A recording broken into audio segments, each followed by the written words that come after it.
Ambassador Zethkari's crystalline appendages clicked nervously against the polished obsidian table as he reviewed the treaty documents one final time. The Galactic Confederation's terms were clear, non-negotiable, and had been accepted by every species upon their admission to the interstellar community. Complete disarmament. No exceptions. Across from him sat the human delegation, three beings who appeared deceptively fragile in their simple cloth coverings. The lead negotiator, a female called Sarah Chen, wore an expression of mild amusement that had remained constant throughout the 3-day proceedings. Her companions, Marcus Webb and Dr. Elena Volkov, flanked her with similarly relaxed postures that Zethkari found deeply unsettling. "The terms are absolute," Zethkari repeated, his translator rendering his harmonic speech into the human's crude auditory language. "Every species must surrender all weapons of mass destruction, military vessels, and personal armaments. The Confederation maintains peace through unity, not force." Sarah nodded thoughtfully. "We understand completely. Humanity accepts these terms." The Vorthak representative's tentacles writhed in surprise. "Just like that? No negotiation? No protests about your sovereignty or defensive needs?"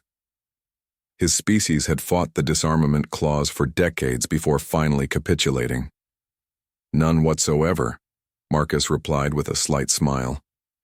"We're quite eager to join the galactic community." Zethkari felt his thorax constrict with unease. In his 4 centuries of diplomatic service, no species had ever accepted total disarmament without resistance. The Kretak had threatened to detonate their home star. The Mollusk Confederation had attempted to hide weapons in dimensional pockets. Even the Peaceful Harmony Singers had negotiated for ceremonial blade exemptions. "Perhaps you don't understand the scope," Dr. Volkov interjected. Helpfully, "We'll need to surrender our nuclear arsenals, our orbital defense platforms, our military fleets, everything that could be considered weaponry." "Yes," Zethkari confirmed. "Everything." "Wonderful." Sarah's smile broadened. "When do we begin the process?" The next 6 months witnessed the most efficient disarmament in Confederation history. Human governments worldwide cooperated with remarkable enthusiasm. Nuclear warheads were deactivated and recycled into reactor fuel. Space-based weapons platforms were dismantled. Military vessels were converted to civilian use or peacefully scrapped. Confederation observers noted the humans' cheerful compliance with growing bewilderment. The Zephyrians whispered that perhaps this species was naturally submissive.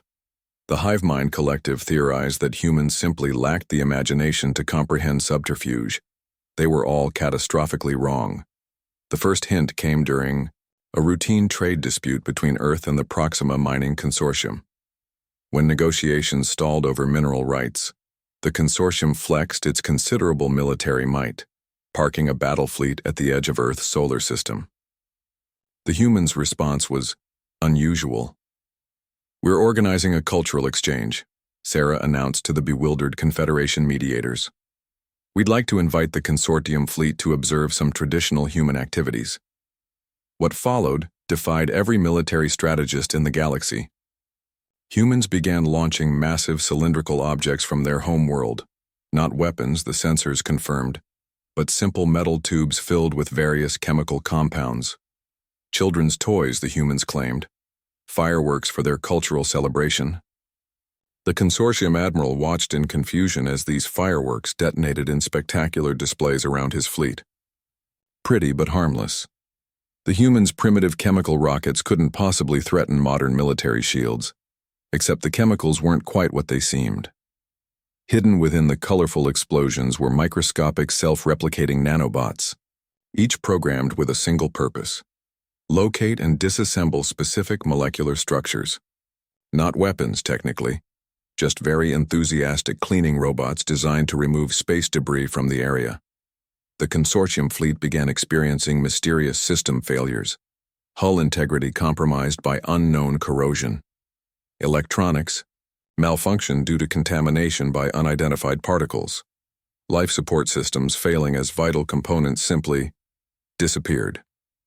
Within hours, the mighty battle fleet was little more than drifting scrap metal, its crews evacuating in emergency pods while frantically signaling surrender.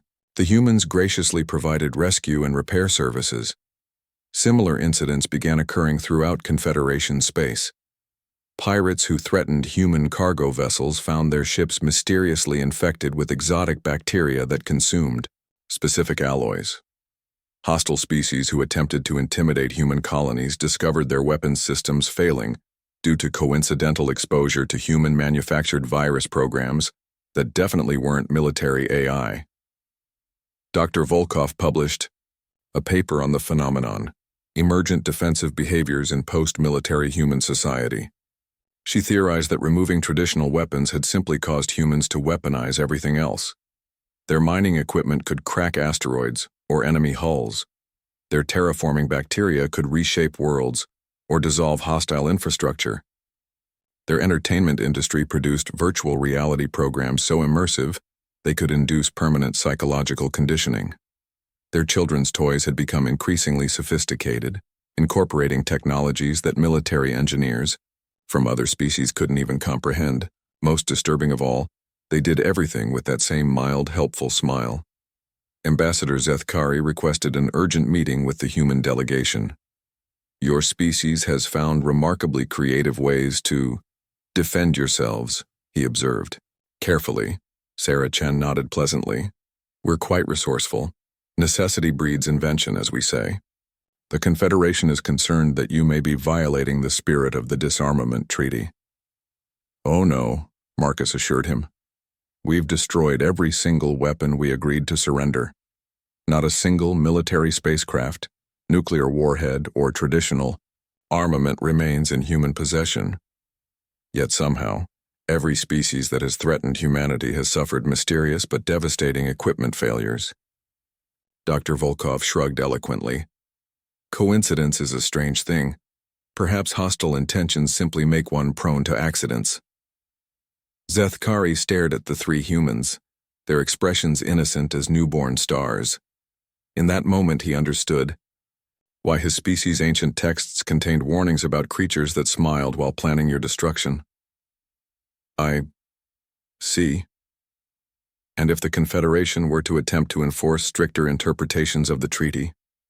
Sarah's smile never wavered, but something shifted behind her eyes, something that made Zethkari's survival instincts scream warnings. Well, she said softly, that would be quite unfortunate. We'd hate for anything accidental to happen to the Confederation's infrastructure. Space is such a dangerous place after all. The treaty was never revised. Humanity remained technically disarmed, and the galaxy learned a valuable lesson about the difference between being helpless and being harmless. After all, what use were traditional weapons when the humans had weaponized creativity itself?